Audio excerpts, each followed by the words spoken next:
Well, hello, I'm David Gross with Condi Systems, and today it's my honor and privilege to have Doug DeWitt with us. Doug is our person in charge of our transfer products, and those transfer products are all the transfer papers and the OKI printers. And Doug, I think he has a special surprise for us today. Doug, how are you? Doing fine, David. Thanks for asking. What in the world do you have with us today? Surprise, David.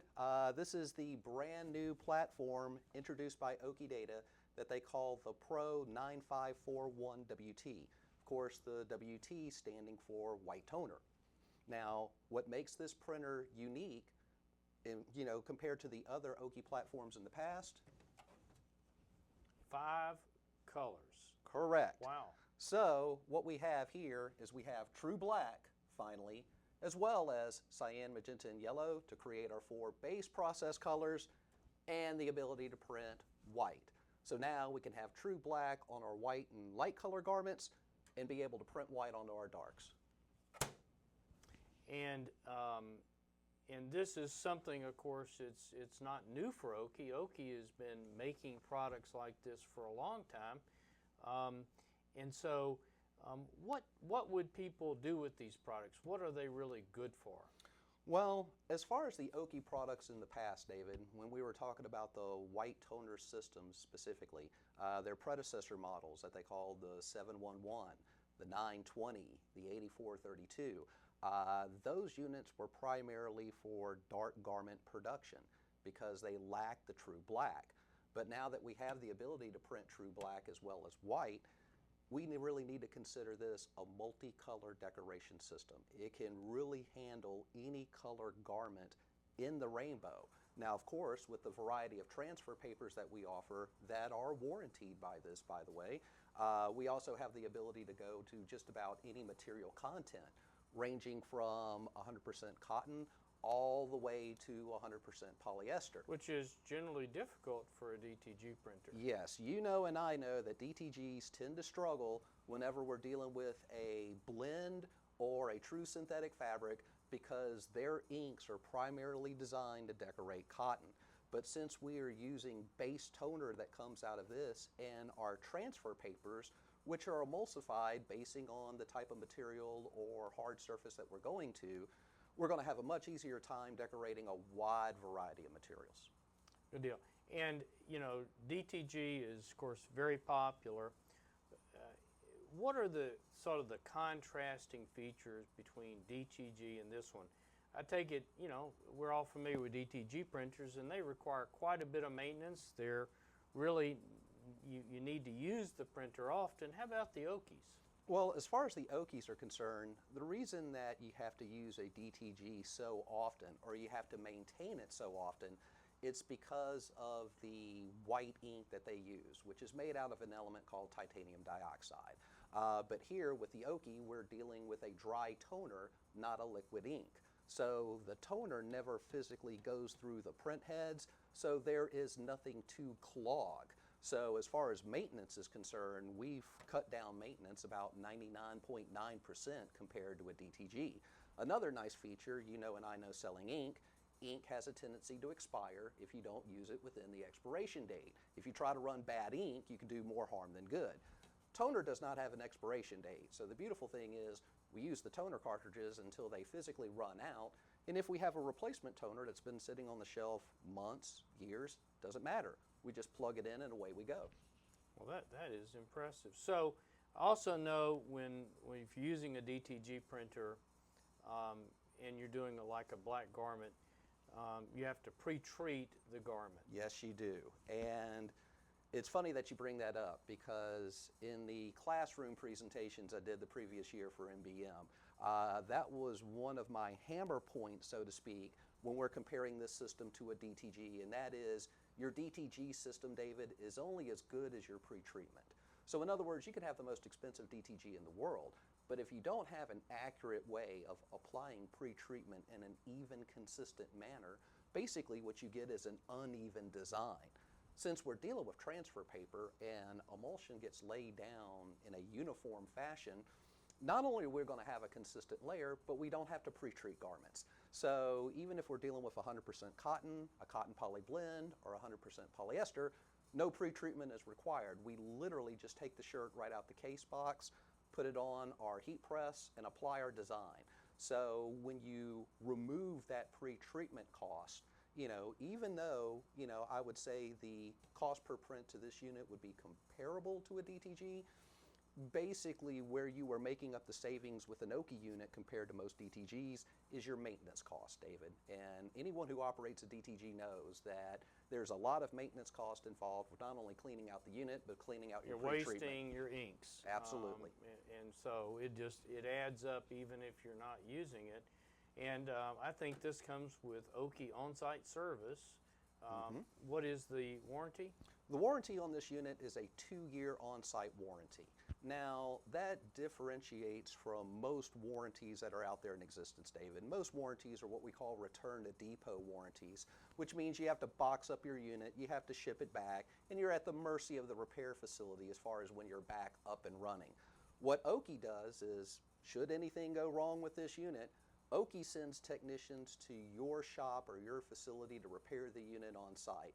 That covers their travel costs, that covers their hotel expenses. In other words, there's nothing out of pocket that you have to pay.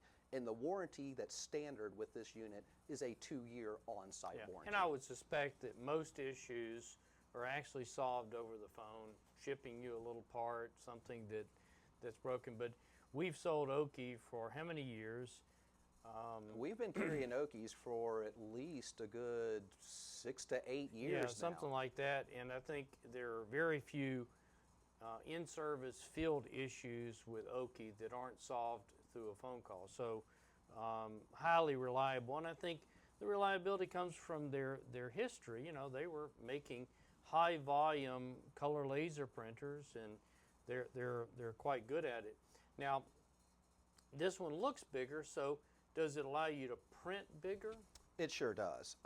As far as this particular printer is concerned, David, of course we can print a lot of your standard paper sizes, 8.5 by 11, 11 by 17, but what this printer has the capability of is what we call Super B or tabloid plus printing.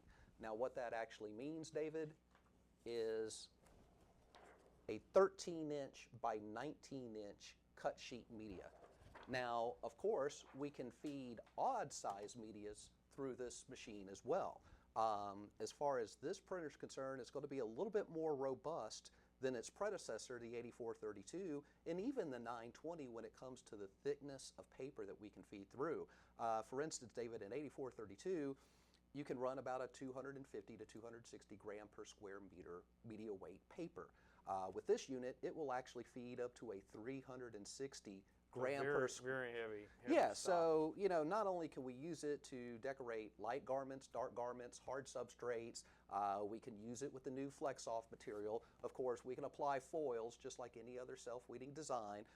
And when it comes to stationary products, if you wanted to use this unit for, let's say, other printing methods, maybe printing out envelopes or wedding invitations, things of that nature, being able to feed a 360 GSM paper, that's an extremely thick cardstock.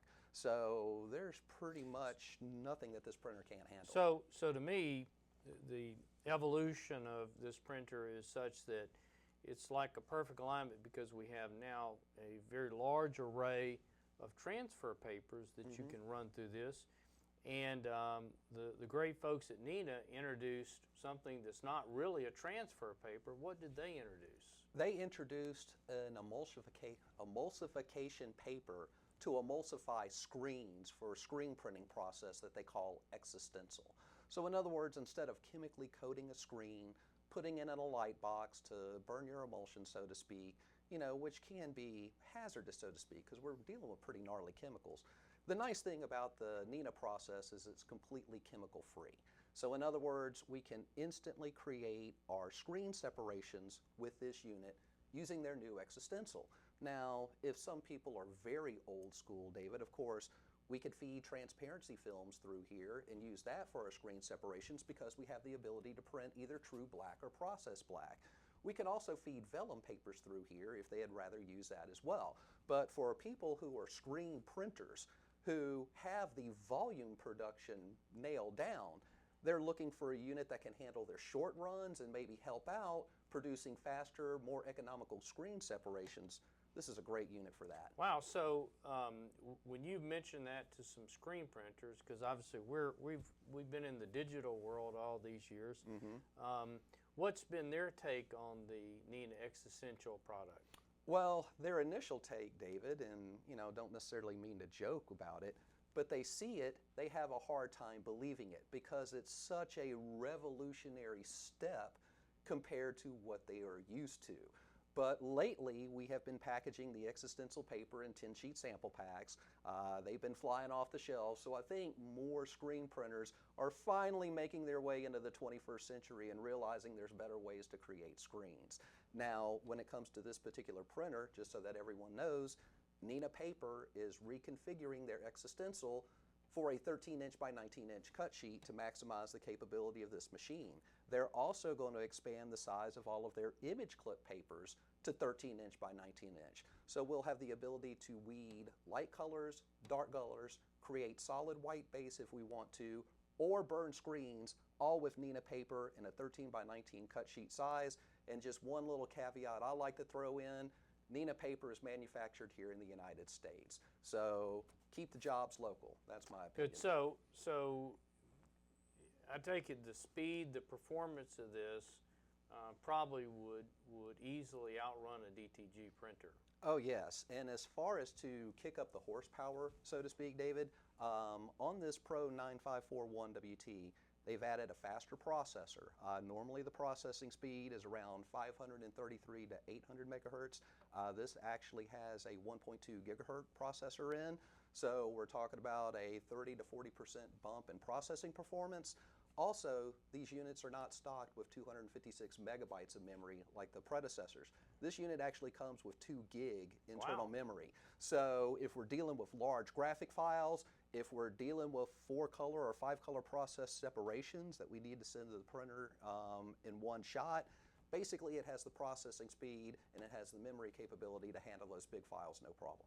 And so, based on our history with OKI, we typically print with the transfer rip. Is the transfer rip a good product to go along with this? Absolutely. We always recommend printing with the transfer rip because the transfer rip does a number of things, David. Primarily, it regulates the amount of white that we put onto the transfer. It color manages our color. It provides what's called rasterization, which is putting a slight distress pattern in so that we're not printing with a solid film. That's what's going to make your transfer more durable. It's also going to give it a softer hand. And also remember that the transfer rip has a built-in cost calculator. So as we are producing our prints, we can run numbers factoring in the cost of our transfer paper and the consumables from this printer. We can get an exact cost per print on any job that we produce. As a matter of fact, we can pull that information before we even produce the job.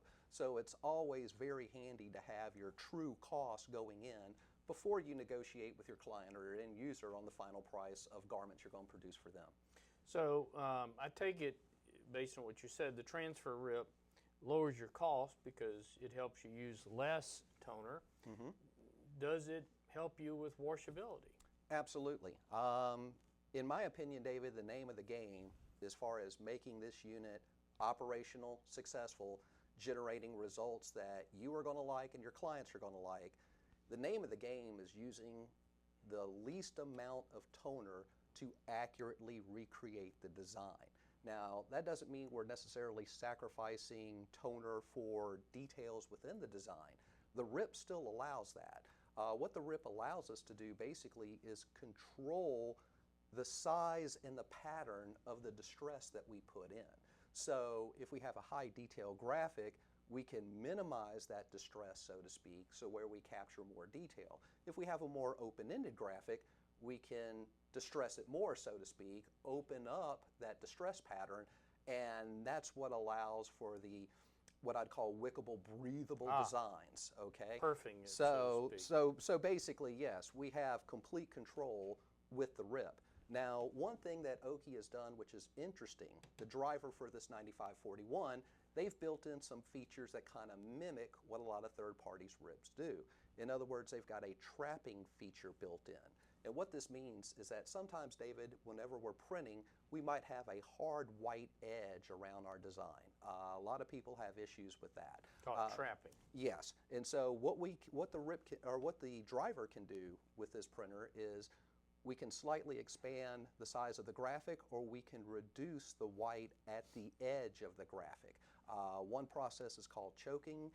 The other process is basically what they call blowout. So we've got that capability.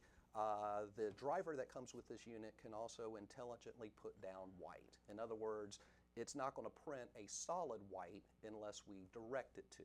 So while OKI has built in some of those features, which is nice, it still doesn't substitute with the rasterization that RIPs provide, also the cost calculation that RIPs provide. So there might be some people that may try to go it alone without the RIP. We would say, but here at Condi, no. If we send one of these systems out the door, we're going to have the transfer RIP. Now, Doug, if somebody already has an OKI white printer with the transfer RIP, can they use that with this printer without having to buy another RIP? No, they're not going to have to buy another RIP, David. Actually, the process is very easy.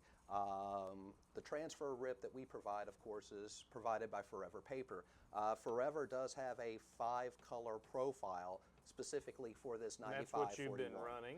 And that's what I've been experimenting with over the past week or two. So basically, if you already have a white toner system and you already have the RIP, you just upgrade to this 9541.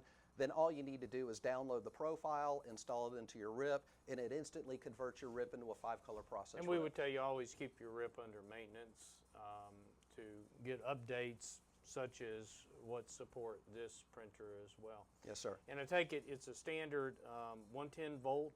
Standard 110 volt, so it plugs right into any wall outlet. Now, of course, we encourage people that if they're going to plug this unit in, plug it directly into the wall outlet and make sure they have no other power robbing devices on the same circuit, because to get the fuser element inside this big monster up to heat, it's going to draw 12 amps. So if you try wouldn't want to operate your heat press and the white toner printer on the same circuit. That would I would not recommend it bad. unless you don't mind making trips to the fuse box or the circuit breaker. But it would interfere with the operation of the printer. Yes, it would. Okay, well, Doug, this has been very informative. So for folks out there that want to learn more, please contact your Condi representative. And this is a learning experience for us because we have asked for this printer for such a long time, and now we have it, and I think the sales so far are going very good. A lot of existing OKI folks are buying these, so if this seems to fit what your needs are, or if you want to talk to us about your needs, we look forward to hearing you. Any closing comments, Doug? Well, the closing comments that I would have, David, is as we start to play around with this unit, experiment with this unit, my thought process was I was going to document that for all of our viewers on Condi Live. So I would expect a series of videos over the next few months where we do things like, cost analysis compared to OKI devices, cost analysis compared to DTG printing, how to set up the RIP for what we feel are the best generic settings to get the best output over a variety of graphics. So in other words, as we start to mind meld and learn more how this machine truly operates, our plan is to pass that information along to everyone. Good deal. But I'd say just the purchase price of the machine is still below the cost of most DTG printers, right? Absolutely. Not only is it below the cost of most DTGs, remember, we've got far more flexibility with this machine than compared to what a DTG can do, because really all a DTG can do is print a garment. We can do so much more than print garments with this machine. But when it comes to printing garments with this machine and having the 5-color process, the results can be absolutely spectacular. Good deal. Well, Doug, thank you, and Thank you, David. look forward to learning more. Thank you.